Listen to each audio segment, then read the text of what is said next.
Hi everyone. For this video, we are going to be going over 5th grade lesson 36 of the Elevate curriculum. In yesterday's lesson, students learned how to multiply unit fractions by whole numbers. Remember that a unit fraction is a fraction with a numerator of 1. Today, students are going to be learning how to multiply whole numbers by fractions that do not have a numerator of 1.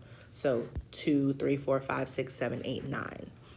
This is an example right here, 4 times 2/3, of what types of questions students will be seeing today. So just like yesterday, students are going to have to model this fraction, 2/3, a total of 4 times. So here it is: 1 time, 2 times, 3 times, 4 times. And just like yesterday, students should remember that when they are multiplying a fraction by a whole number, they are only multiplying the numerator times the whole number, and the denominator stays the same. So what they are going to be doing is 4 times 2, which is equal to 8, giving us a product of 8/3. If students are struggling with the multiplication, please direct them to use repeated addition as we did yesterday.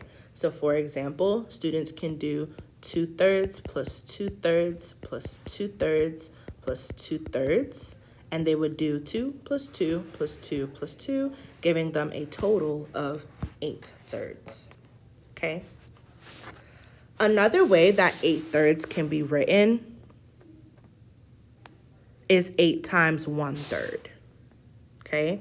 It can be written as this because we know that 8 times 1 gives us 8, and our denominator stays the same. So if we want to model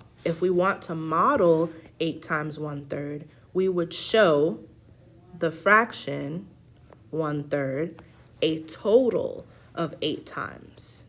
So 1, 2, 3, 4, 5, 6, 7, 8. So both this model and this model are equivalent. Okay? So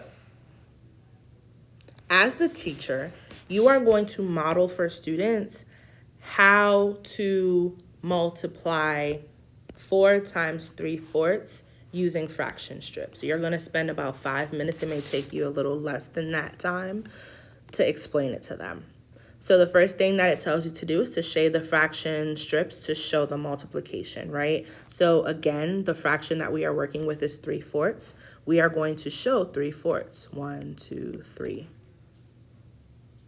We're going to show it a total of 4 times because that is our whole number. So here it is: 1, 2, 3, 4 times.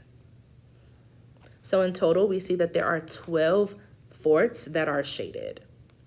How do we know that it's 12?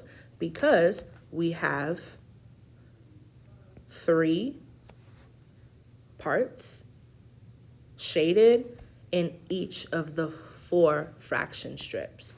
And 3 times 4 is equal to 12.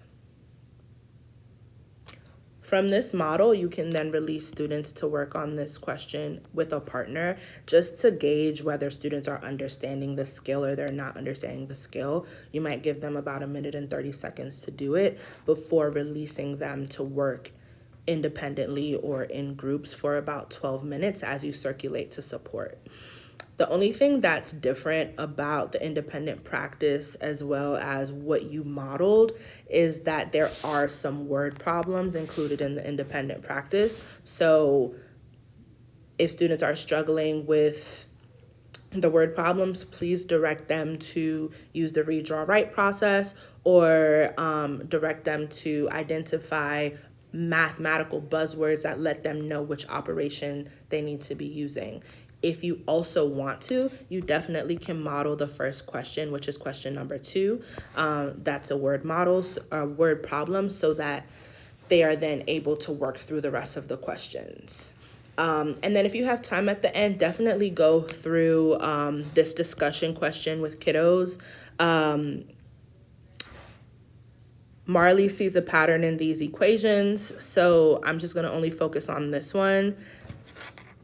They want to ask you what pattern do you see, right? And then what would come next. So the pattern that you see should be that each of these multiplication sentences are being multiplied by 1. Anytime you have a fraction where the numerator and the denominator are the same, that is equivalent to 1 whole. So 6 times 1, 5 times 1, 4 times 1, 3 times 1.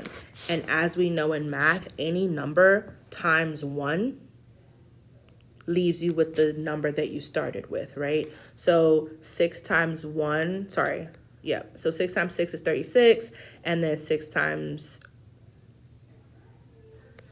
6 times 6 equals 36.